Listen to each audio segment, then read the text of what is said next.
โอ้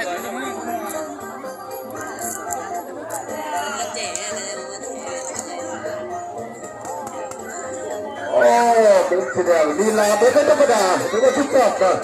ดาวดวงกบฏตัวสุดยอดมีน้ำใจมีน้ำใจมากคุณพ่อกำลังกายแจ็คก่อนคุณพ่อมองกายก่อนคุณพ่อขอพ่อมองกายด้วยกันคุณพ่อมองกายด้วยกันคุณพ่อขอพวกเราเนี่ยเอาคนตึงแล้วไว้เลยด้วยคนตึงแล้วนะมาจับมือกันก็จะจับมือกันสักกันชมกันแล้วก็มีน้ำใจน้ำใจกันคุณเก้าสาวนุ่มของพวกเรานะยกที่หนึ่งของเบอร์คูพี่ได้เชียงละครั้งเลยขึ้นมาว่ากันแล้วครับตัวมาผมสีแดงฟองวางไปยังว่ามาแค่ขวางไปแค่ขวางผมสีแดงผมแค่ขวางเตะสักการเตะสักการผมสีแดงเตะสักการมาหัวมันควรเป็นการเตะสักการแค่ขวางแค่ขวางผมเอาละพี่น้องของสุขทั้งสุขทั้งยิ้มมีน้ำใจทั้งสอง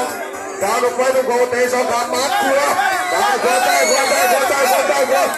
ขวางโอ้ยแค่ขวางมัดแค่ซ้ายมัดใต้มัดขวามัดใต้มัดขวาจิ้มได้ที่ไปลงไปเลยบอกได้ลงไปเลยมุ้งสีแดงวางวางมุ้งสีแดงวางมาจากบ้านพ่อต้มแทงขวาโอ้โหนับมวยมาจากพ่อต้มไม่ได้ขวาวิธีการจะมาจิ้มเราบอกมัดขวาวางมาจากบ้านพ่อต้มไปแค่ขวาพิธีการเหตุการณ์มาจากนครหลวงแค่ขวา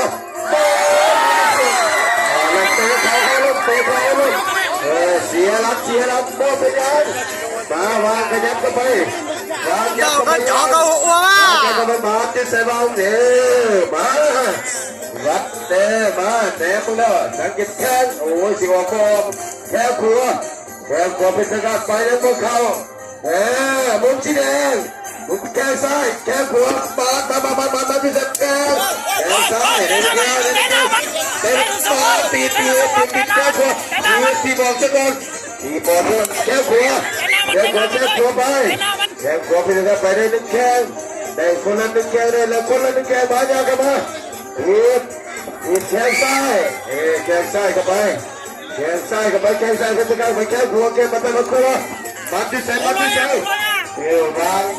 บิดจบที่หนึ่งจบที่หนึ่งนะเอาน้ำกันทุกคนจะคุยมากันไปยกที่สองเอาน้ำเอาพระธาตุขึ้นไปพระธาตุขึ้นไปเลยเอาพระธาตุขึ้นไป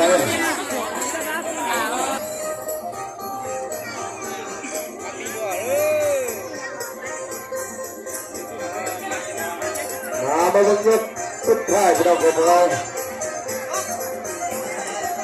มาขมาแค่ขวามัดซ้ายมัดขวาแค่ซ้ายโอ้พอละตัวไอ้คนนั้นตัวเด็กตัวนะขอโทษกันไปกันขอโทษยังมีน้ำใจในช่วงเอากรรมการช่วยด้วยมุกซีต้าพอเราไปแล้วเอาไปเป็นน้ำใจนักกีฬาที่เราสุดยอดที่เราทำกันนะสุดไว้ก่อนกับเป็นยังสุดไว้ก่อนกับเป็นยังนะเป็นบอส